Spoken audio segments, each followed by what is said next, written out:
Good morning. As Bill noted a little bit earlier, not sure about the rest of you, but I got to the airport yesterday at about 4 o'clock and arrived here at about 3 in the morning. And so when I said 4 o'clock, it was 4 in the afternoon. And I was thinking to myself, you know what? I could be sitting in London or Paris about now. So anyways, thank you to the Trust for inviting me to speak. And as was noted in one of the original slides there, I'm going to try to give you a perspective of my, I hate to say it, some 50 years of experience, of which half of that has been overseas, working in various regulatory regimes, and not only working in, but working with and for the regulators, and the other half here in the United States. So when Bill and Clayton and others asked me to speak, they said, would you bring that different perspective that you have with that overseas work and your work here in the United States to today's conference to kind of open up the debate? So as I was thinking about the topic, I thought, right, these two questions kept popping into my mind. Can one deregulate and still prioritize safety? I thought, you know, the two questions are they inherently incompatible? Is prioritizing safety and deregulating inherently compatible? And can the two exist? Hence the questions up there. So we'll kind of speed through here, and I'll give you my perspective as we work on through the presentation. As Bill noted, and as I noted that, my after getting my doctoral degree, my first job was with the Arabian American Oil Company, Aramco. Today it's known as Saudi-Aramco. For those of you that don't know Aramco, it's a highly integrated Saudi or national oil company. Exploration and drilling, oil production, terminaling, refining, the whole smear. We had it all under our belts. Okay, so, and when I started there, I started with their loss prevention department. And about 3 weeks after I got off the airplane in Saudi Arabia, we had an explosion and fire on one of our gas oil separators. As a result of that, the executives convened an engineering investigation committee consisting of a number of managers and vice presidents in the engineering group. And they looked around and they said, you know, we need somebody to write a report. So they kind of looked around and they said, man, he's only been off the plane for 3 weeks. He's written a thesis, a master's thesis, he's written it. He must know how to write a report, so we'll put him on as the scribe to the committee. For the next 3 months, then I was ascribed to this engineering investigation committee. And I mean just as we were finishing the report and all the PowerPoint presentations, which boy, back then PowerPoint was nothing compared to today, we blew up another gossip. In both those cases, we were lucky, no fatal injuries, no even serious injuries. Everybody that was in the facilities were able to evacuate. Well, we flattened them. I mean, they were just nothing anymore on the ground. Guess who got to be described to the next engineering investigation committee? Yes. Of the 11 years in Aramco, I probably spent half of that time investigating incidents and accidents, and the other half of that time trying to develop programs in that to prevent those kinds of accidents from occurring. After I left Aramco, I went to the United Kingdom and started with a very venerable old consulting engineering firm there called Cremer Warner, and Sir Frederick Warner was still one of the primary owners of it. And in 1988, well, actually in the 70s and the 80s, the UK North Sea sector that was just awash with oil and gas activity, drilling and putting in offshore platforms, The Piper Alpha platform, as you can see here, was one of the first ones to go into operation. It's about 125 miles northeast in the North Sea of Aberdeen, sitting in about 464 feet of water. It's on steel legs. So steel legs are approximately 550 feet or so. There's an accommodation quarter, and if you look at under that helipad, the H, that was the main accommodation quarters on the platform. A four-story building, a steel structured building there.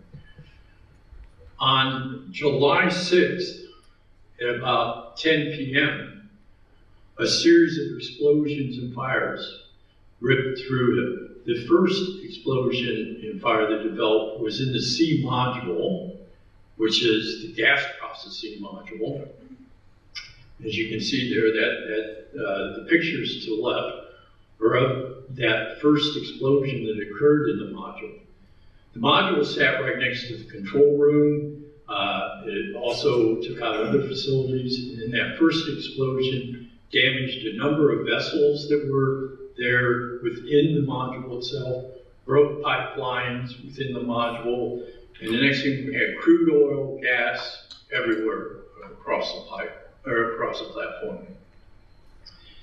The fires continued for a period of time, and as a result, there were what they call a number of risers, very large pipelines, 24 to 30 inches in diameter, started to fail and exploded and contributed to the fires.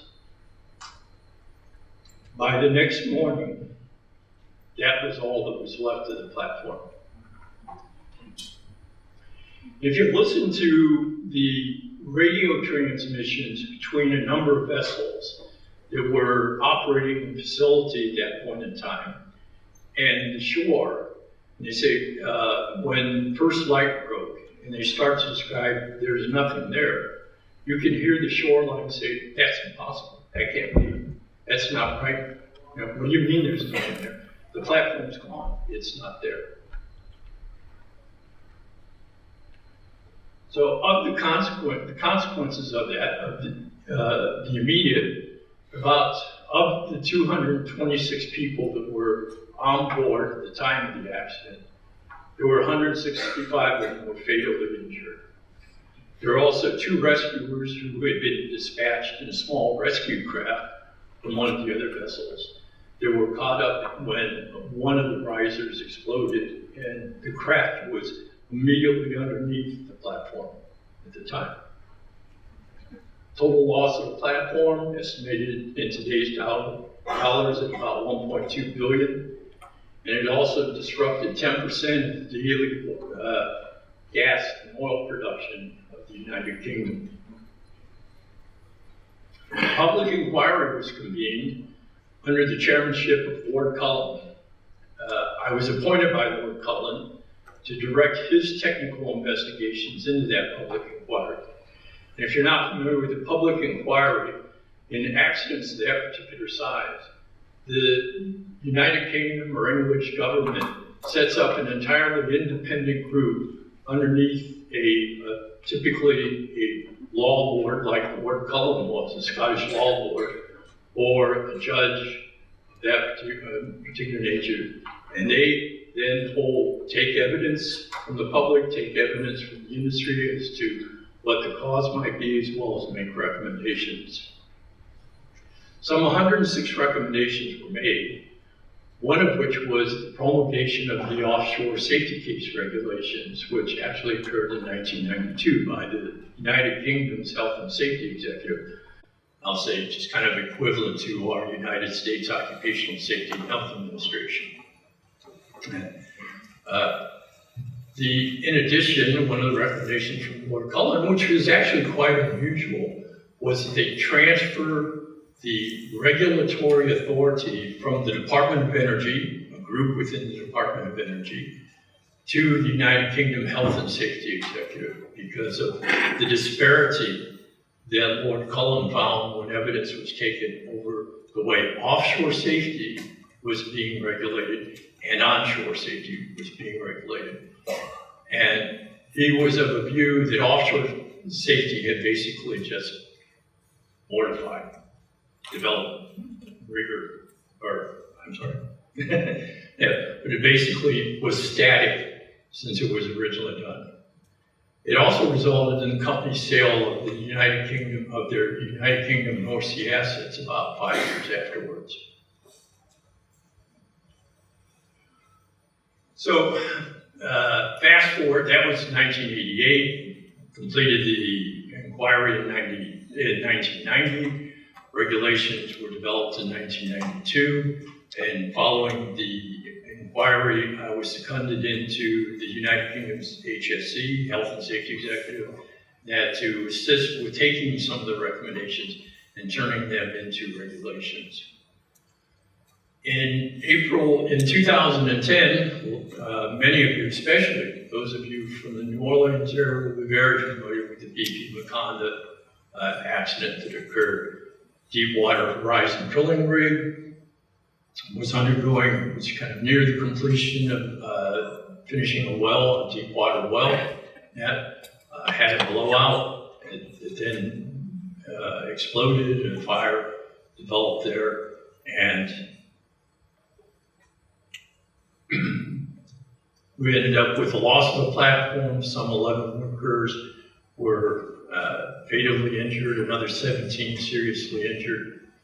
Total loss of the platform, and a spill of about 50 to 70,000, estimated 50 to 70,000 barrels of oil a day occurring from the underwater nature of it. Longer term consequences, total losses were estimated at about 3.2 million barrels of oil. And similar to Piper Alpha, an inquiry was put forward, or not before, but was commissioned by the Department of Interior and the United States Coast Guard at the time, with the Department of Justice in the background. And I was requested to lead, or act as the lead forensic investigator into those particular issues. A real focus on all the failures that occurred within the blow-out preventer because of the nature of the spill. Following that, and following the recommendations coming out of the inquiry, that was set up the regulatory duties of what was at that time the Minerals Management Administration were split between 3 groups within the Department of Industry, and 3 new rules were also promulgated. I will say, thank goodness, I was not asked to assist in that particular process. We can come back to that in a minute. Okay, so why are we here? Why this issue on deregulating? Well, since the Trump administration, since the change in administration and Trump came in, the administration has issued, as of about, I think it was September 1 or September 15, something like 191 executive orders. There are about 13 to 20 of those that are very focused on the energy industry, and by that, why bringing into play the nuclear industry as well as the oil and gas industry. One of those, very early on, January 20th, and that is this, declaring a national energy emergency. As you can see up there, it talks about energy security being a top priority, and also that the U.S. has a potential to become a main supplier of energy to its partners and allies. And in fact, that is the case today. The United States, and there'd be a lot of discussion, I know, around liquid natural gas. Today, the United States is the largest exporter of liquid natural gas in the world. Another executive order, 14270, and that talks about zero-based budgeting and unleashing American energy. And what it notes in its purposes in that is that the Code of Federal Regulations, now these are regulations that a lot of regulatory authorities develop, not only, as you're going to hear later about the Pipeline and Hazardous Materials Safety Administration, the FAA, the Occupational Safety and Health Administration. There are a lot of them, Federal Energy Regulatory Commission, that when you put all those together, they now span some 200,000 pages. Quite a lot of paperwork. The purpose also notes that governments by regulation feels that there is it's imposed severe costs on the oil energy, and that the net result is an energy landscape that is trapped in the 1970s. I think that might be a little bit overstated, but I would say 1970s, 80s, 90s, that's probably not too far off. That's not to say that a lot of these regulations have not been amended, but when you look back and later on, when you look at the pipeline safety rules, that hazardous material safety rules governing pipelines, originally brought in, and the gas transmission safety rules, originally brought in the late 60s, 1970s, the LNG safety rules, kind of rewritten and brought in about 1980. So yeah, you know, a lot of the original rules were written back then. A lot of those have been amended. None of them have really gone back in and looked at the totality of them and rewritten the totality of those rules. So today's, and for the next day and a half, the focus of this conference is really going to be around pipeline safety, liquid natural gas facilities, safety in that. And if we look at the regulations that are focused in that particular area, underneath the Pipeline and Hazardous Materials Administration, you can find subpart D of the 49 CFR, and it covers all of those. And you see pipeline safety enforcement, hazardous materials pipelines, gas transmission pipelines, liquid natural gas facility siting regulations, etc. And there's quite a, and if you go through and you actually go into the Code of Federal Regulations, you start at Part 190 and you finish at Part 199, the last one. There's about 285 pages of regulations written, which is double column, single space regulations. That does not include all of the various consensus standards. A number of those regulations call into play standards from such groups as the American Society of Mechanical Engineers, API, the American Petroleum Institute, the National Fire Protection Association, etc. That 285 pages is regulations in itself, some of which have appendices into it. Specifically, running out of caffeine here, specifically, Part 193 is focused on liquefied natural gas. Now, they're about 20 pages in length, the totality of the regulations. But those regulations call in a number of requirements from these consensus standards, and one of the big ones is the National Fire Protection Association's 59.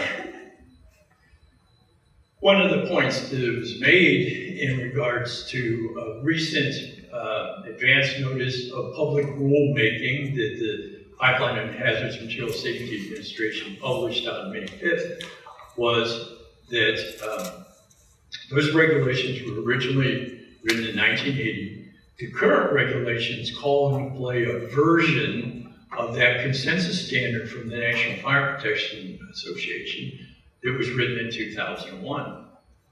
And that's really kind of before a lot of the build that has been going on in these major liquid natural gas facilities that we're finding along the coast now. So one of the impetuses behind that, one of the reasons industry is saying, hey, that consensus standard's been updated, but your regulations haven't been. And we're actually seeing some conflicts between that. So underneath the aspect, and we use the term of deregulation at this point in time, or rewriting the regulations, is this aspect of trying to bring a number of those things up to 2026 standards.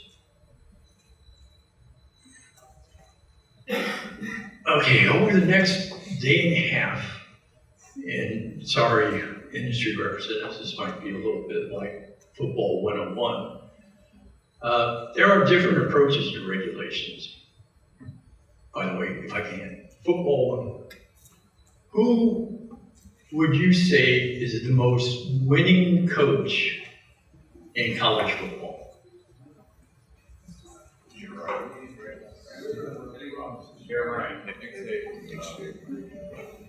Nobody said Saban yet? Yeah. Oh, Saban. No. Saban has won 297 in his career, 297 of his football matches in it. However, he actually has about an 81% percentage of winning.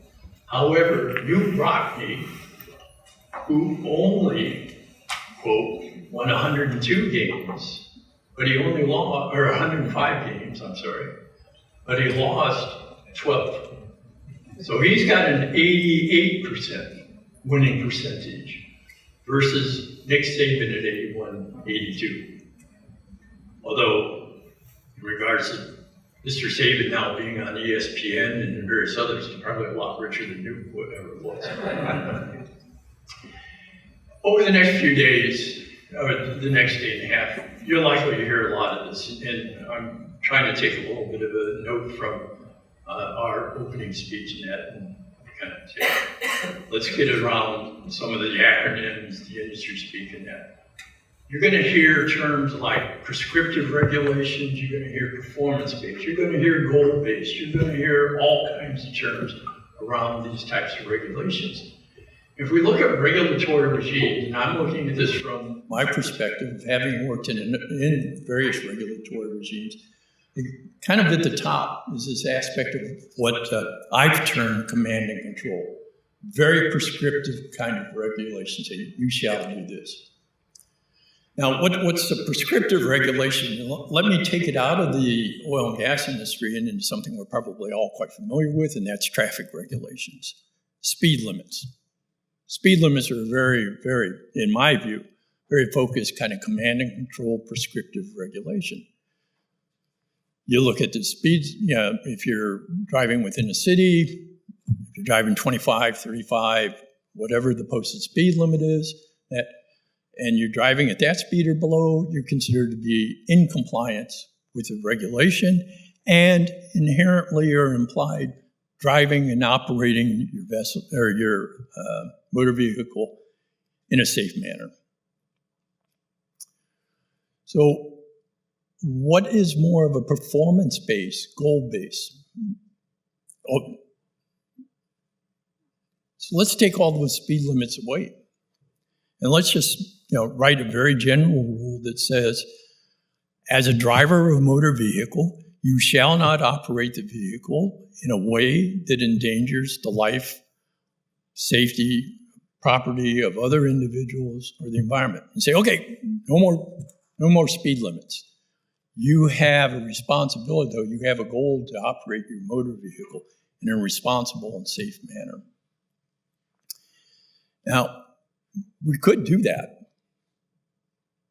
And in a lot of our standards and a lot of our regulations, we have moved from that kind of concept, very prescriptive, you shall do this, and bringing it back into the oil and gas industry. There are a number of the regulations that say, okay, you have to go out and inspect your pipeline. You have to go out and test your transfer hoses.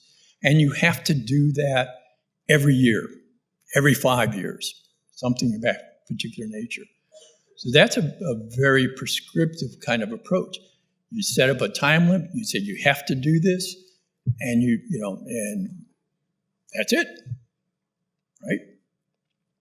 Now, a lot of our regulations also contain performance or goal-based. Taking LNG, some of the design standards, more in NFPA 59A, which the regulation calls out and incorporates that standard by reference. It says, okay, when you design your facility, you shall make sure that the thermal flux radiation, and that's basically kind of the radiation that could cause burns and serious injury to individuals, shall not exceed a certain level. It doesn't say how you're supposed to achieve it. It just says that's what you must achieve. So that is performance or a goal-oriented standard. We're also seeing a lot of management systems regulations coming out, requiring organizations to put in place a safety management system, a process safety management system, et cetera. We're starting to see that. We have and not only here in the United States, but worldwide, we have been moving from that command and control perspective.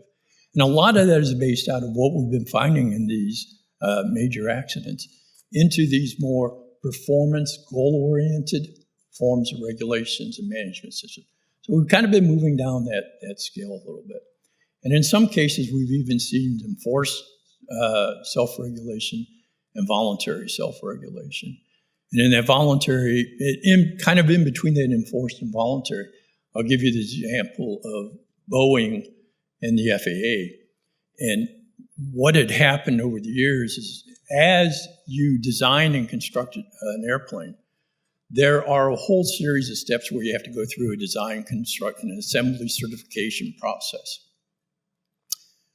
Originally, the FAA used to be the organization that did all of that design work.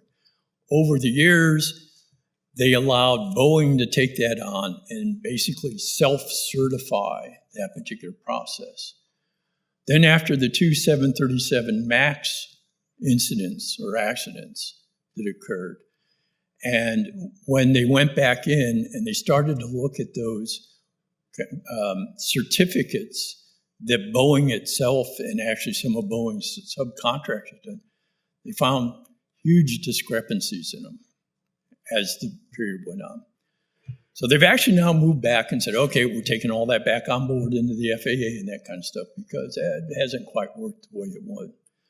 So as we move down in this, in that kind of deregulatory, are we starting to see those issues of clash between safety and deregulation? I'm putting that out as a question for you to start debating over the next day and a half. Well, let's talk about regulatory enforcement and administration for a second.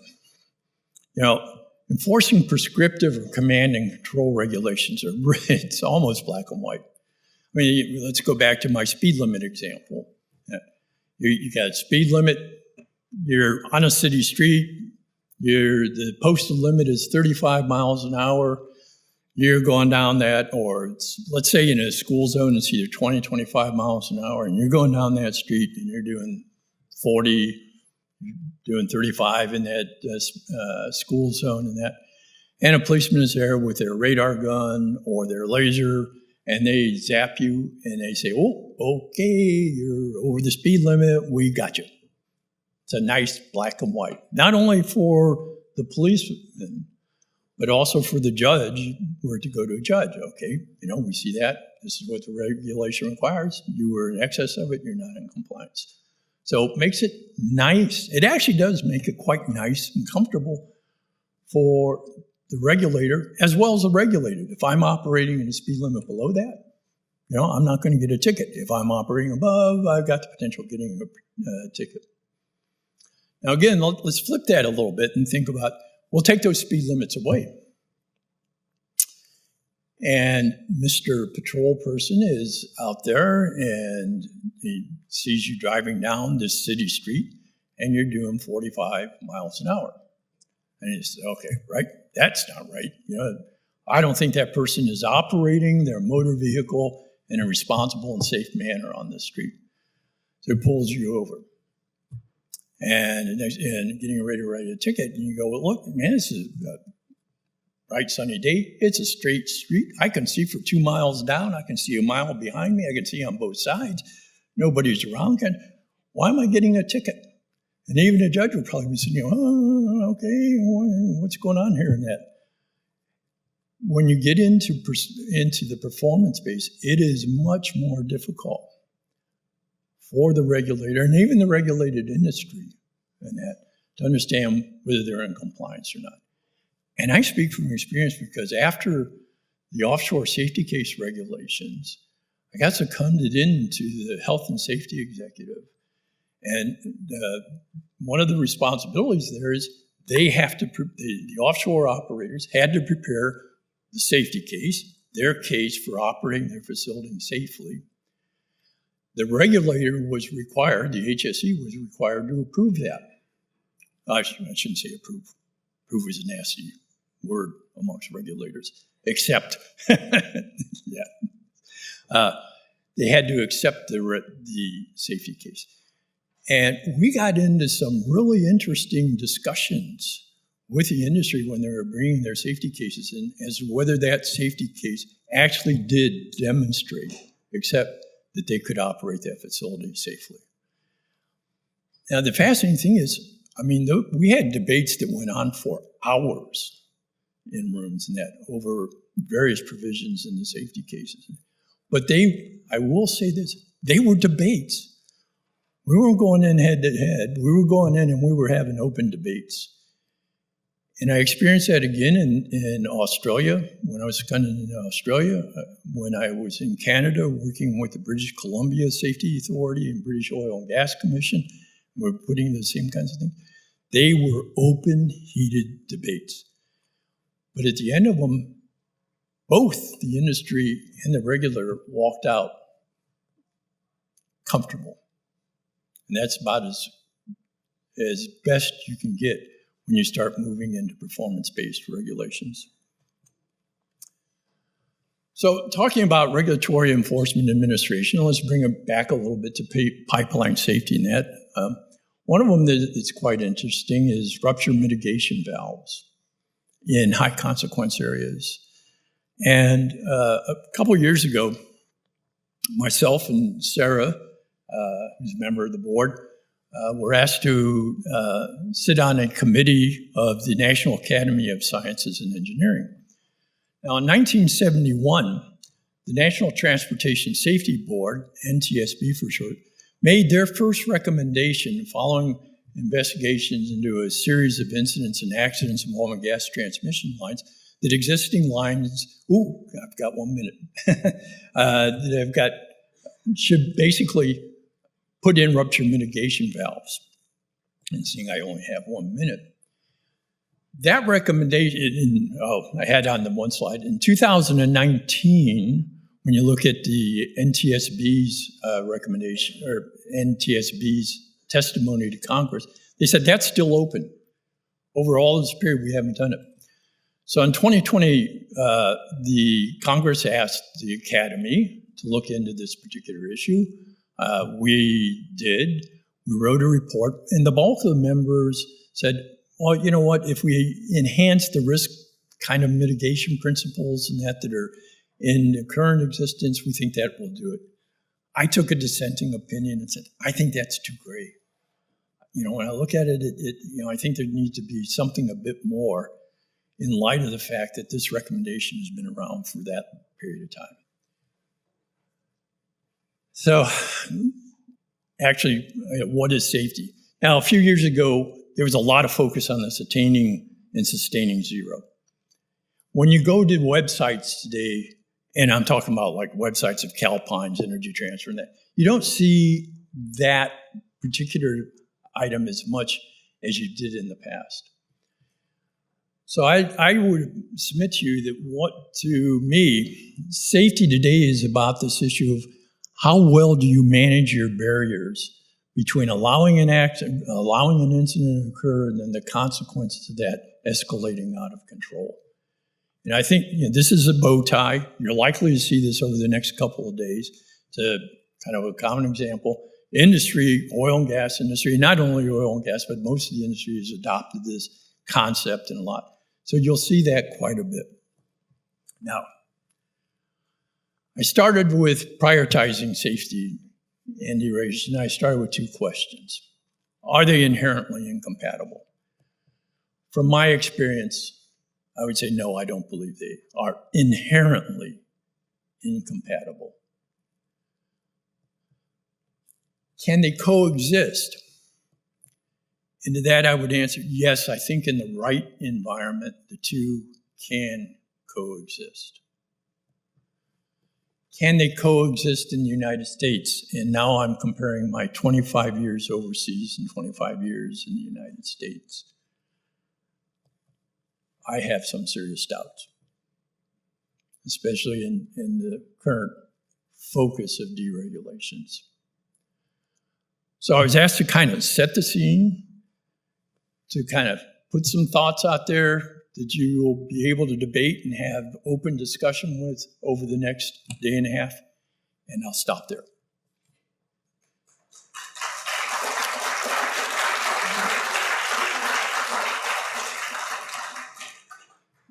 Clayton, quick question if anybody has one? Yes? Okay. He says yes. Oh, I'm going to get away scot-free. Oh, got one.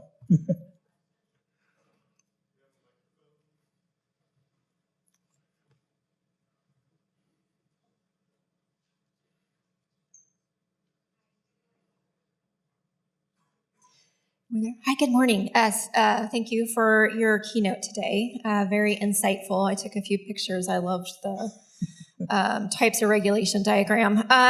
Stephanie Wilson, Phillips 66. So clearly on the operator side, you can't just stop there. Tell us more. Why do you think in the United States? Because I want to be very much an optimist that we can get the right people and come together and have this environment of coexisting and realizing the best on all fronts.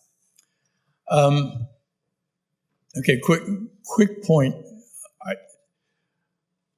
Rewriting regulations as per the executive orders and all of the regulatory administrations, agencies, and that are under this aspect of looking at their regulations. Writing regulations is a skill, an art, a level of compromise, etc. I mean, it really is, it's a tough process to write a regulation. To rewrite a regulation for it to be effective, to me, requires a skill akin to a surgeon. Not necessarily a neurosurgeon or a vascular surgeon, but a surgeon. And as opposed to kind of the butcher's cleaver or the woodman's axe. And when I look at the executive orders, and I have to say just what's in the public papers and that, I'm not so sure that as we move through this deregulatory, we're not closer to that butcher's cleaver and woodman's axe as we are to the surgeon.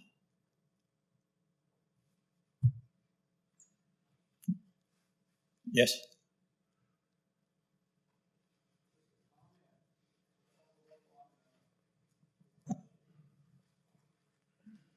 Yeah, and just one more, thanks.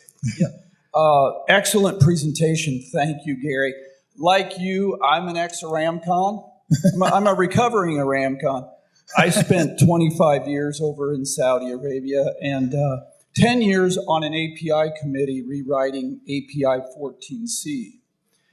And just to respond to the question of why do you feel this way about the U.S. not being able to live in this deregulatory scheme, I used to bring solutions that we used at Aramco that were developed because of internal need. This was innovation that was necessary to meet high pressures that prescriptive approaches didn't address. So we were forced to work out of the box, and to do that, we did extensive risk studies with our loss prevention people and others around the world. And when I was on the API committee for 14C, which is a safety standard for offshore systems, and I would say to the other members, hey, what about adopting some of these schemes that we've used over at Aramco very successfully? I would get pushback and say, Patrick, excuse me, we don't work for the king. We have shareholders that we answer to. And my response was, you all are acting like accountants and cost-driven designers rather than engineers. So just an experience I had on the team. I could go on, but I was really startled by that the API committee, with all these other oil company experts in safety systems, were bound to cost first. The lens they looked through was cost first and not safety. Yeah, if the trust had come to me and said, let's change this from prioritizing safety to versus deregulation or in a deregulation, and it asked me prioritizing safety versus prioritizing profit, you would have seen a different presentation up here. Yep. And I think that underlies a little bit of my concern on the deregulatory environment today. Yeah. So, okay, I'm over time. Oh, goodness, 5 minutes. Bill, my apologies.